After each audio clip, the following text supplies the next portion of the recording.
Hello and welcome to another episode of Wheel of Horror, the podcast where two best friends spin a wheel once a week. It chooses the horror film and they discuss it.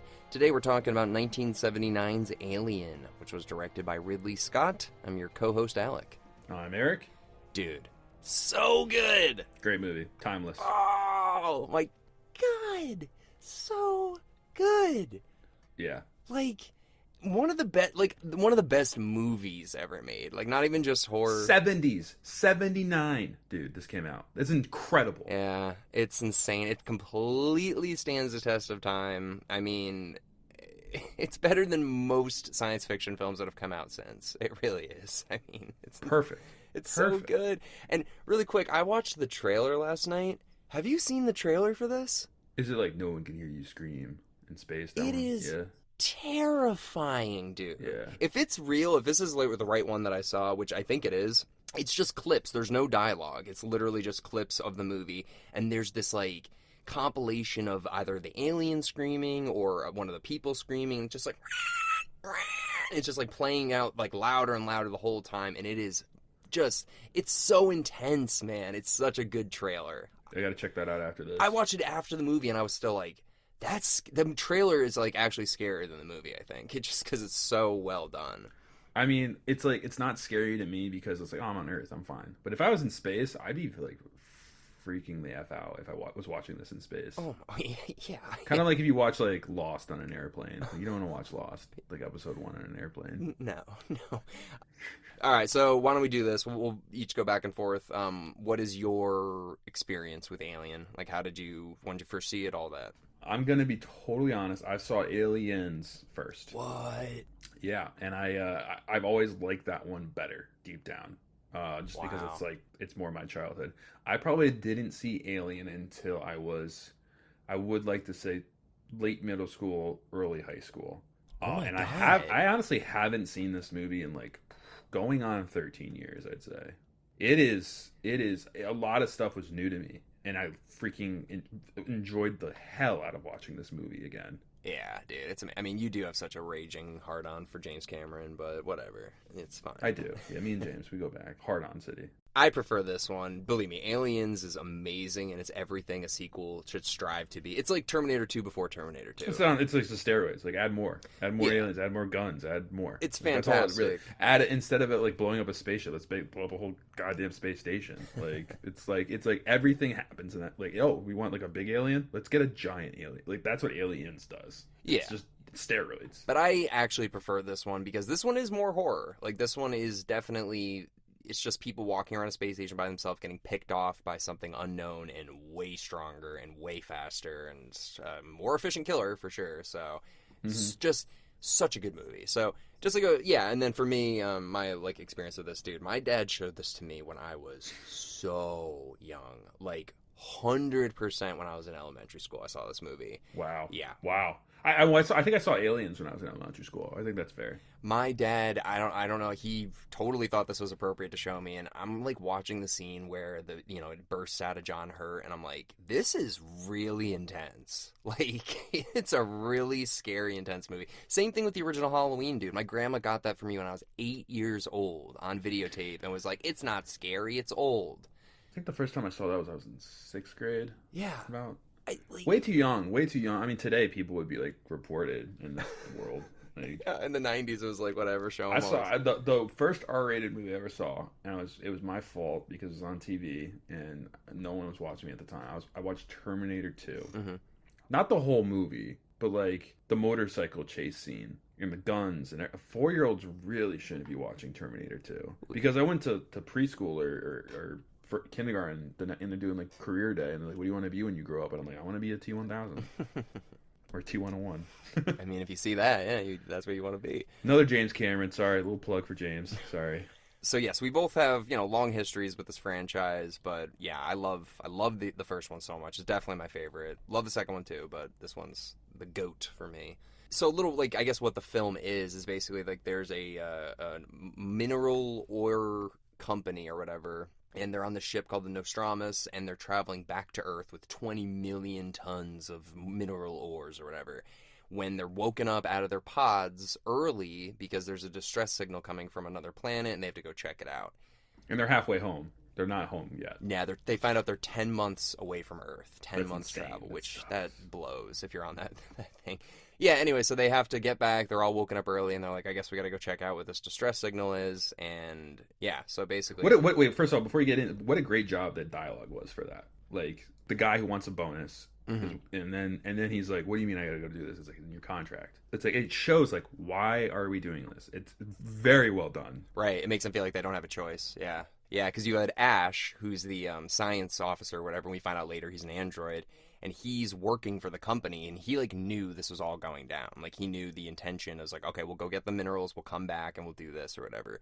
Do you have a little bit of a gripe with the whole kind of concept of it, though? Like, if the plan was to bring back one of these aliens, why wouldn't they have, like a team go do this? Like, why would they send, like, this random ass, like, hey, why don't we, like, try it out on these idiots first who don't know what's going on and hope that they bring it back? Like, it's... Well, I think the only answer to that is that they know about this distress call or whatever now. And Nostradamus is the closest thing to it. So they probably programmed the android. I'm just assuming to get out there in a different way, it would take 10 more months. So timing-wise, using them and programming the android, I don't know. I mean, that's a great question. That's probably the only plot hole in this movie. Is like, why would you send the miners? Yeah, that's the only thing I can think of is like, yeah, maybe you're right, where like they're on their way back and there was no intention of doing this, and then they're like, hey, wait, we got that distress signal, maybe we could find this parasite alien that we could use for military use. But, I think it's probably all unfolded while they were sleeping. But that doesn't really answer the question, why was an unknown android on the ship?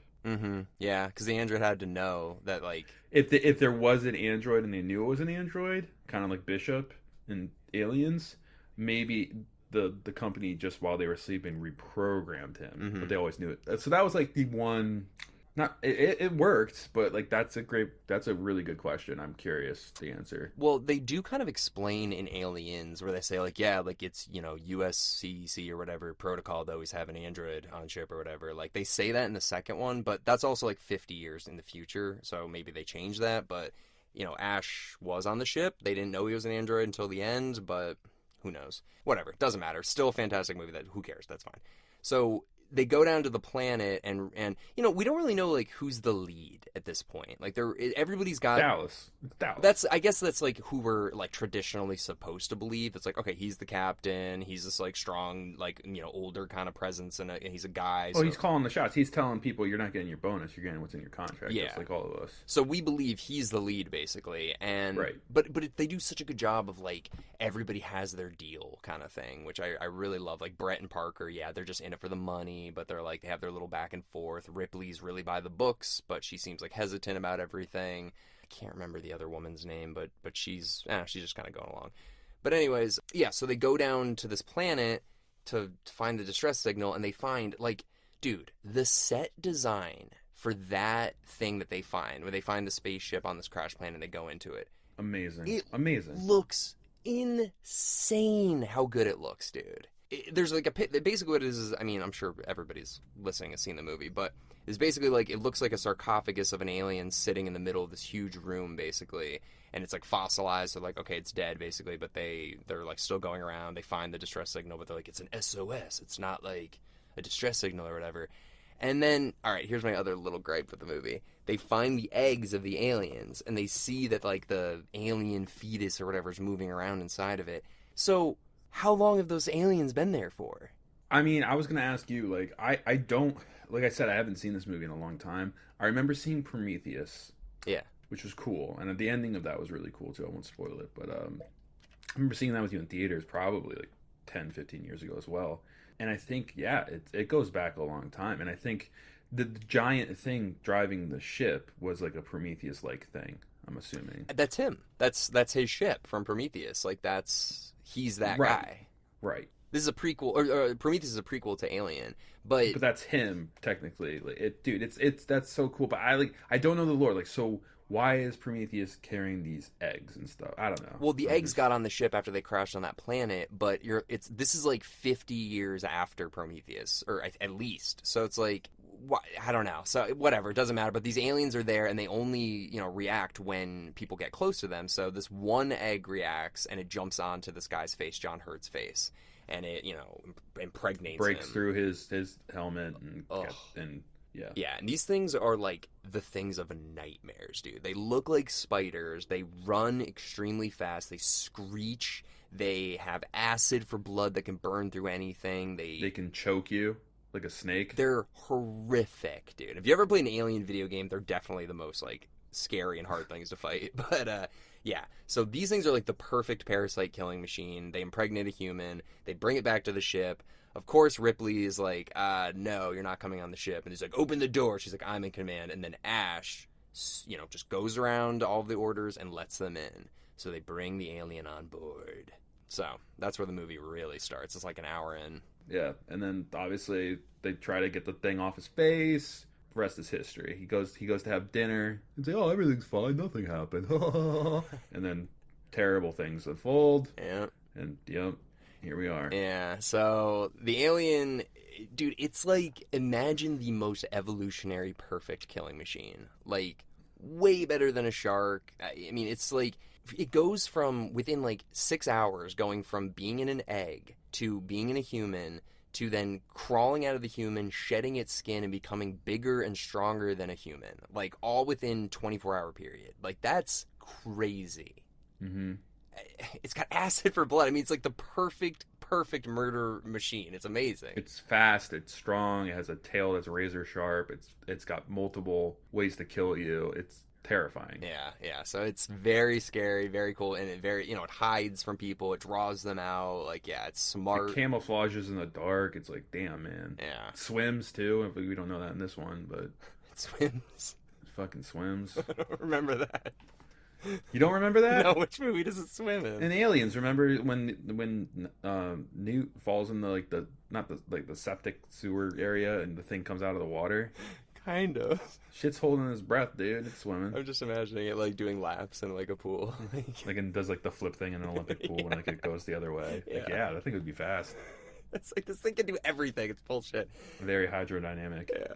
Yeah. So yeah, it's a perfect killing machine. We find out that Ash, the robot, like, really doesn't loves it, like, wants it. Yeah. And he's like, yeah, I find that alien very sexy, but it's like, I admire it, and it has no conscience, and it's it just pure. kills. What does it say? It's pure or something? Yeah, it's pure. When his head's like busted off his face. That was a sick scene, dude. Oh. What a good actor too. When he's like rolling on the wall. Oh my god, yeah. So Ian Holm, who's Bilbo, that's probably his biggest role, but right. This in this movie he's the android, and dude, yeah, so he's glitching out, like, I think even before he gets in the fight, he's starting to kind of go crazy. I mean, how many I mean, there's not a lot of, besides Star Trek, I can't think of a lot of android like that would glitch out like that. What a great way to do it. Yeah, it was really believable. It's like he's trying to kill Ripley with like a magazine. Like, that's like the worst way to do it, but like you can tell his brain like doesn't know what to do, so it's just like shoved something down her throat, like she can't breathe. Like, it's just like not computing that like this is not an efficient way to do this. Really good. Yeah, and then they bash his head off with like a fire hydrant or fire extinguisher, and he starts bleeding milk. It's not milk, Alec. I'm kidding. Yeah, sure. But if you notice in the beginning, he's drinking, and you're like, oh, but it's milk. It's that like white stuff. So you're like, oh, I wonder if androids in the future, like, they would still have to drink stuff because their joints would rust or whatever, so they'd still have to like drink this synthetic oil kind of stuff. Great got milk advertisement. And also reminds me of Michael Jackson when he was asking for his fentanyl milk. Where's my milk? Oh my god. Where's my milk? Oh. You remember that? You ever hear that story? You've told me it before. He would ask his doctor for milk. I want my milk. Oh my god. I'm not going to sleep if I don't have my milk. And it's like fentanyl. That's so bad. Dude, look that up. It's a terrible thing how Michael Jackson died. Well, Sorry. Anyway, let's get back to Alien. But yeah, so Ash like admires this alien, and I will say though, the thing is, like, when they all get together, once John Hurt's character's like, it busts out of his stomach, they're like, all right, we need to split up and go. Mm-hmm. It's like, don't split up. Don't split up. Yeah, what is the Scooby-Doo? Yeah, no. It's like, why would you split up? You don't know anything about this. All you know is that it bleeds acid and that it's like... You don't split up. You two watch our six. You watch our sides when we move, and we're moving together as a pod. Yep. We're staying together, and we're keeping our weapons. Communicate tight. Only talk if you see something and say something. Let's go. Right. Yeah. Here's what we got to do. We got to get to this. We got to get the thing going. We got to nuke this bitch, and get out. Yeah, it was so crazy. Split up. That's another plot hole, dude. Last thing anyone in their right mind would do is like split up in this case. Like I am not splitting up. They split up, and then when Ripley, Parker, and Brett are all together, they're like, "It was the cat." It's like, "You let him get away." It's like, "Go get him." So they split up after they split up again, and that's when Brett dies. You know, he gets. I know. Yeah, yeah. Harry Dean Stanton, dude, love him. He is the man. Yeah. He was in Twin Peaks, the revival, so I always have a soft spot for anybody in really? Twin Peaks. Okay. I still got to finish Twin Peaks. That's one of my to-dos in my life. Yeah, he's in season 3 for like 5 or 6 episodes. Yeah, he was in his 90s then, I think, too. But damn, yeah, it's crazy, man. When you think about like this movie, like everyone, like how old is Sigourney Weaver now? Like she's got to be 70, right? Oh, at least, yeah. Okay, that's wild. She was born in 73. She's 73. Yeah. Wow, man. She was like 30 when this movie came out. Wow. Yeah. And dude, this movie, like, she's gonna live forever because of these movies. Like, this movie is always gonna be around. I mean, this is like one of the strongest female protagonist characters that was just like, it just happened. Like, it wasn't like, oh, we're setting her up. It was just kind of like, no, I have to deal with this situation, and I'm the one that's most capable to do it. And it just didn't feel forced. You know, it's very similar to Linda Hamilton, but I think that this is an even better example. Because Linda Hamilton in the first Terminator is just like a waitress, and she just, you know, it sucks that she has to deal with the situation. But who gets hardened in the mental asylum? Yeah, she gets hard. So it's this. Like, what were you gonna say? No, it's kind of like this is just inherently who Ripley is. Like she's smart. Yeah, smart. That's what it is. She's smart, calculated. Like especially at the end, you see when she's trying to like set the bomb off. She has a plan. And then it gets fucked up, and she has to like try and reverse the bomb self-destruction thing. That's such an intense scene. But well, even when she like puts on that spacesuit, very like smart, being quiet. You like watch her, and it's like, wow, this woman is fucking smart. Yeah, you want to follow her journey, and you don't even know it's her journey until like, you know, an hour into the movie. But then by Aliens and Alien 3, like you're totally in on the Ripley story. Like she's fantastic. Yeah, I mean, and in this, she's not like super tough. Like she's not like Linda Hamilton, like with the guns. Right. That's more Aliens with Ripley. Yeah. But in this movie, it's just her skill to solve things and problem solve, right, and navigate the ship, and cunning. You know. Yeah. I mean, there's that one scene when she comes, like she tells them, like, you can't come on the ship. Like she could have just saved everyone else by doing that. Right. Like, hey, like this is a quarantine situation, and who lets them in? The android. Yep. Yeah, dude. So she's one of the best characters in cinema history. I'm standing by that. Yeah. I love it. And you know what I love even more? This is so bad that I love this. There's no love story in this. They could have shoehorned it in, her and Dallas are, you know, hooking up or whatever, and it's like, you know, I don't want you to die because I love you. They don't do that. They're just like, no. There's a little of that with Michael Biehn in Aliens, but it's more of like a... We're not talking about Aliens. Talking about this. I know. This movie doesn't have any of that. They're like, no, we're not gonna shoehorn in some cliche like, oh, you know, she's hot, he's hot. There's barely any like woman jokes or like any of that either. Like in the I'm not gonna say which other movie, but there's other movies where they do that. But this movie, it was like they were all just workers. Yeah, dude, I love the dynamic of all the characters. I love how they interact with each other. The dialogue just flows out of people like it's so seamless, like they're just doing their jobs. Like I was really paying attention to when they're like clicking buttons where they're just like lower the shield gate, like do this sort of thing. They really nailed the routine feel of that, you know. It just felt like they were just doing their job. Like this wasn't like a performance. Like, dude, god damn it, this movie's good. Such good special effects. I mean, the space scenes, the exterior of the ships, they just look so good. I mean, the art of the Xenomorph too, by incredible. I think it's H.R. Geiger. I forgot who. He's this artist that kind of created the alien. Like, look up that art, man. It's beyond this movie. It's very Prometheus too. Check that out. The guy like created it pretty much. Everything about this movie is perfect. Yeah, the alien design, the special effects, the acting, the score. I mean, you know what I love too? The like when they first walk in the ship and there's that blue laser on the ground with the fog. Oh yeah. Cool shot. Mm-hmm. Cool shot. And he talks about it. He's like, if you break the mist, and he like falls. He's like, ah. But yeah, dude. I mean, like, they're just iconic shots. Yeah. Well, anyways, the music. I love the music, and the opening. That was what I was gonna say, dude. the opening with the little like lines that just appear that spell alien, I'm like, this is so good. Without like finishing like the letter, like, it doesn't have it's just like an A, but without the like line in the middle.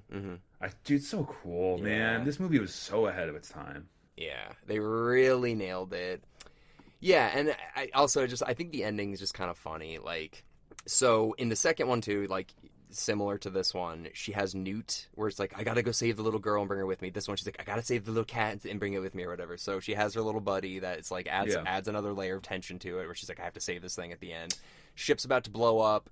She gets on the craft as it's taking off, and that whole sequence of her running back, trying to, save her friends. It's like the last 5 minutes of the movie, pretty much. It's so intense. Insane. Yeah, so she's gonna destroy the ship and hopefully kill the alien, and she realizes she only has a certain amount of time, so she tries to end the sequence. It doesn't work.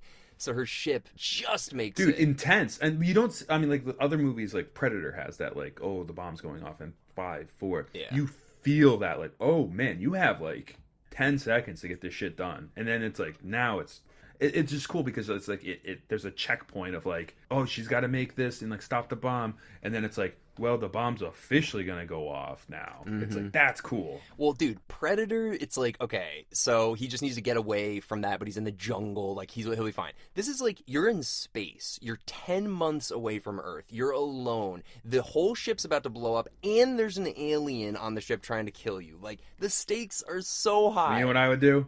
Where's the liquor cabinet? Oh yeah. Let's go. At that real point, quick, no. fuck it. Like, I mean, I don't know. It's like, oh, like imagine me and you in this situation. Like, fuck, like, all right, where's the cat? All right, cat, I'm gonna hold you. Twinkle, twinkle, little star. Like, that's pretty much how it would end. That wouldn't be as good of an ending. Like, that'd be it. Yeah. But so she gets on the ship.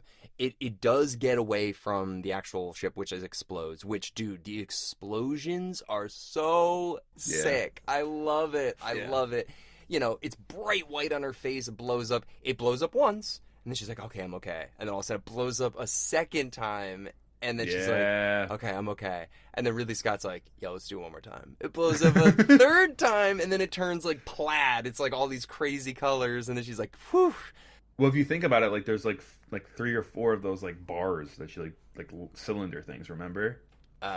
When the self-destruction sequence thing? Yeah, remember, like she like pulls up these like cylinder things, and then before the latches, remember she has to like pull these things up. So there's like 3 of them or 4. So yeah, you're right. Like those going off individually. But that's the thing. It's like when one of them blows up, you don't think it's just gonna blow up all of them at the same time. It's just gonna be a huge like.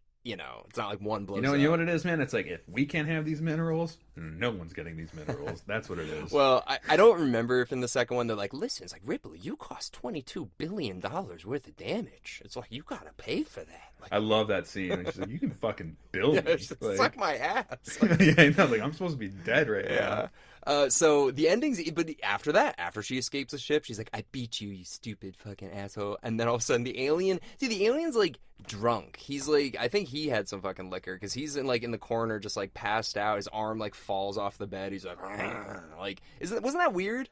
He's been through some shit. Yeah, I felt like that was, I think he's tired at that point, or probably.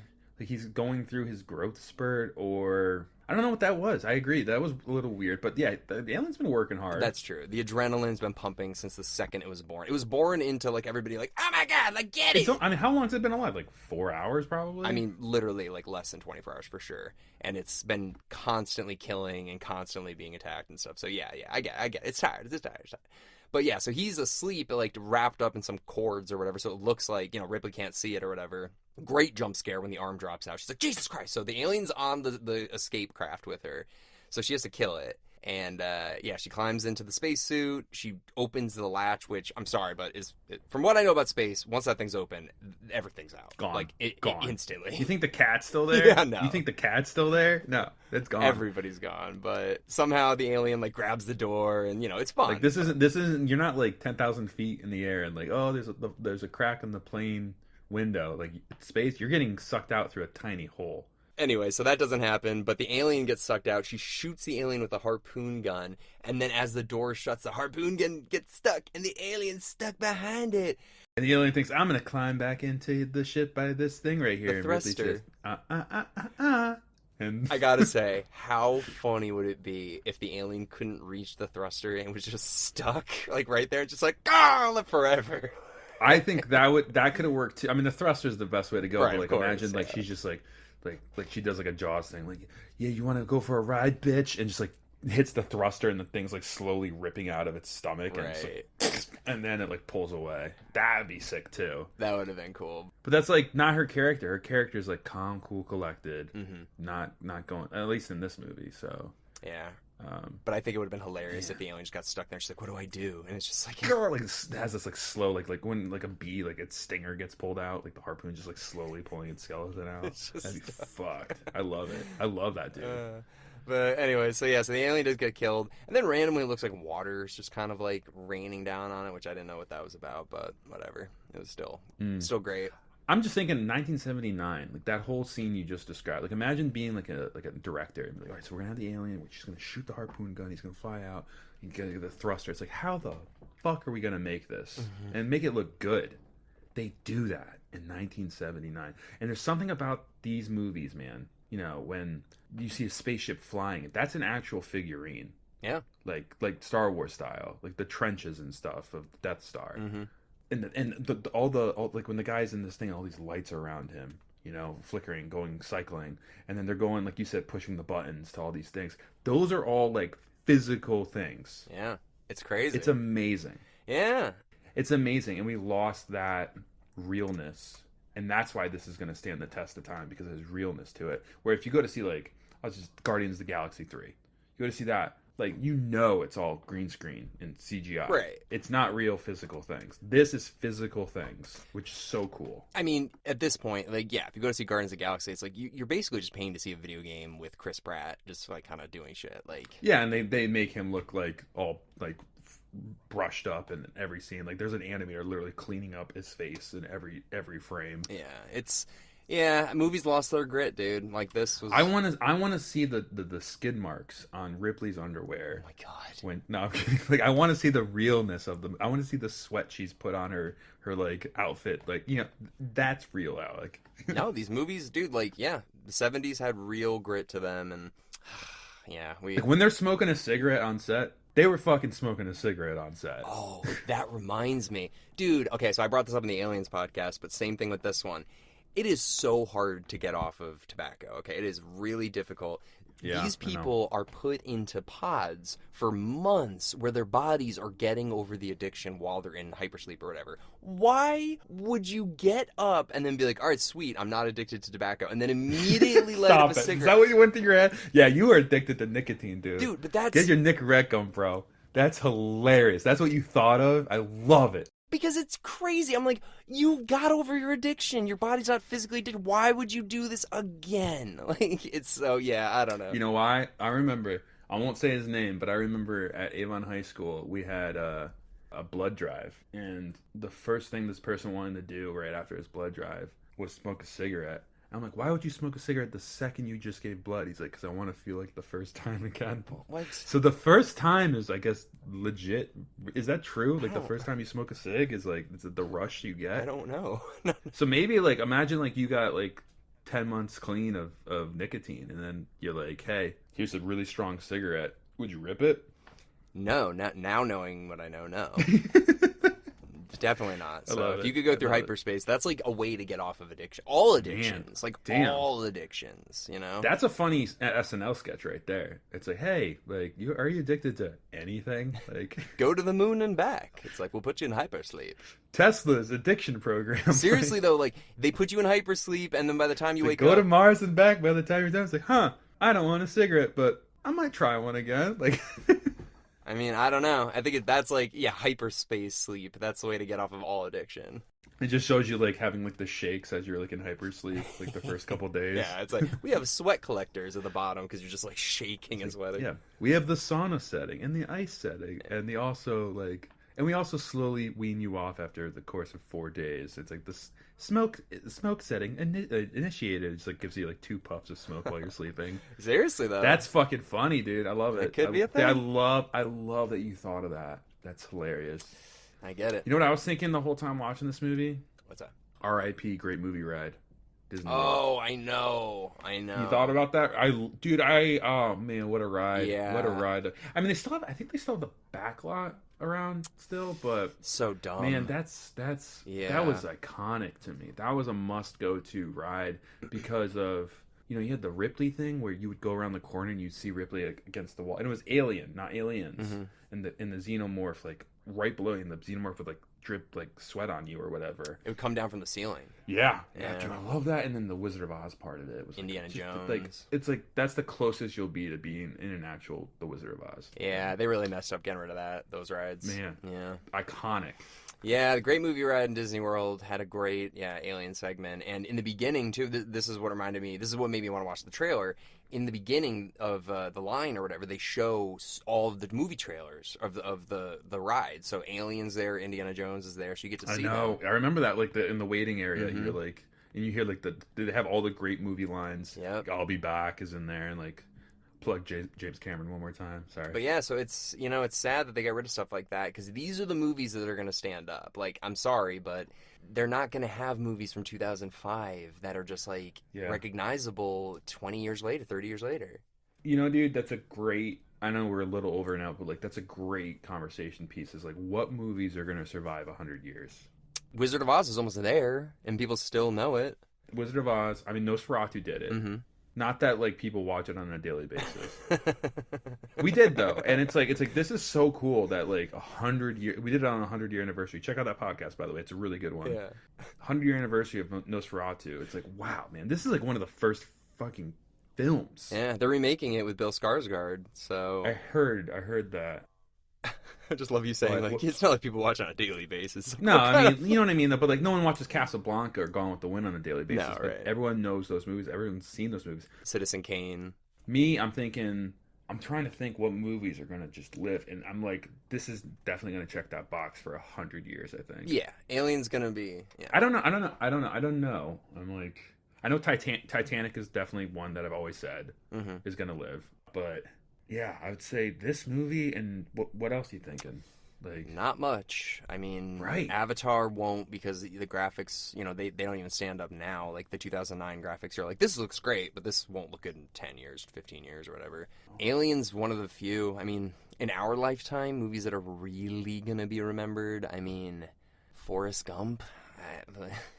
That's a great choice. Honestly, that's a fantastic choice. I think I can see that. That's a must. Like, it's like, what would you show your kids, and what do you think your kids are going to show their kids? Probably Forrest Gump would be like one of the, maybe Back to the Future. I don't know, man. I don't know if Forrest Gump will I don't know. win, because by the time like my daughter wants to show her kids Forrest Gump, it's like, oh yeah, I guess like your grandpa used to live in these times, or your great grandfather. I don't remember. Yeah, your grandpa was born when the movie came out. Yeah, like what is this? Who's John Lennon? Who the fuck is this? Who's this? God. I don't get any of this history. I mean, dude, it's gonna be like old news to them.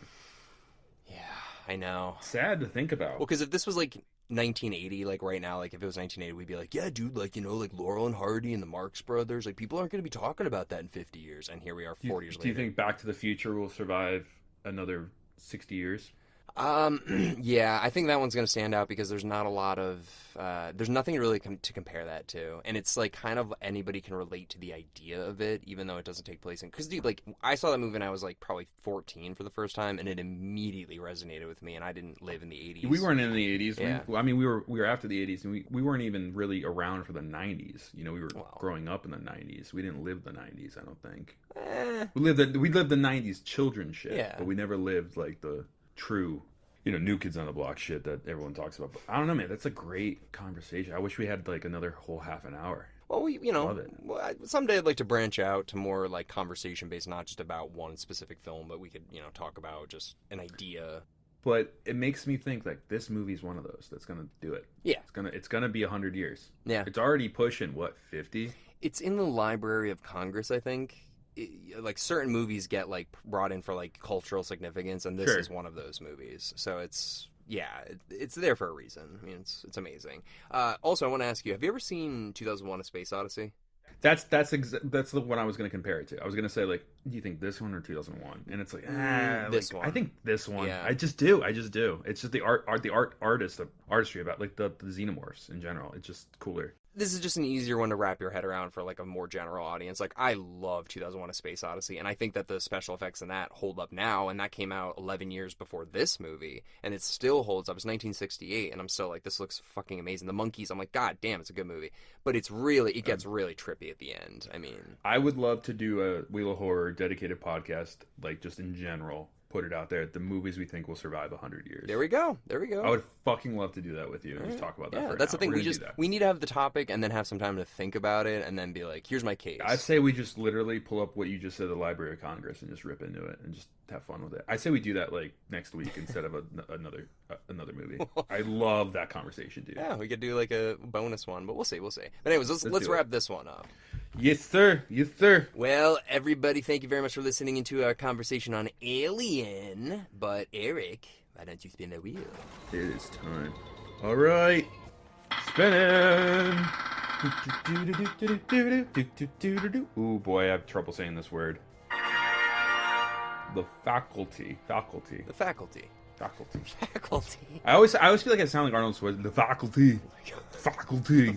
It's a weird word for me. Faculty. We'll have to go into that further next week. But yeah, I've never seen this one, but I'm excited.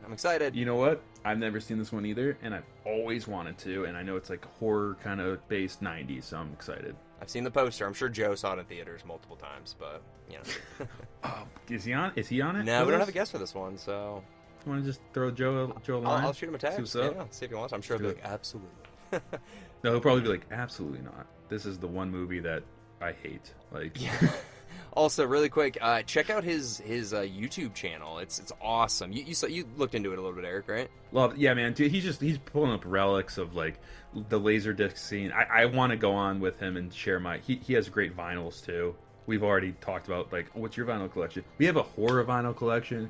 We have a movie vinyl collection. This guy collects the coolest shit, and you should definitely check it out. Yeah, it's incredible. He has, like, laser discs. He has, I mean, like, anything that, I don't know, for horror-related stuff. Like, he's really got a lot of cool shit. And this guy, he goes to all kinds of places around Connecticut, New York. Now he's out in L.A., and he's probably thriving out there with all these new, like, locations that have this kind of shit, so... Yeah, so when we have him back on, he'll go in more depth about it. But yeah, check it out. The YouTube channel is called Retro Horror Crypt, and it's Joe Testa, and it's just all these vintage horror magazines, laser discs, everything.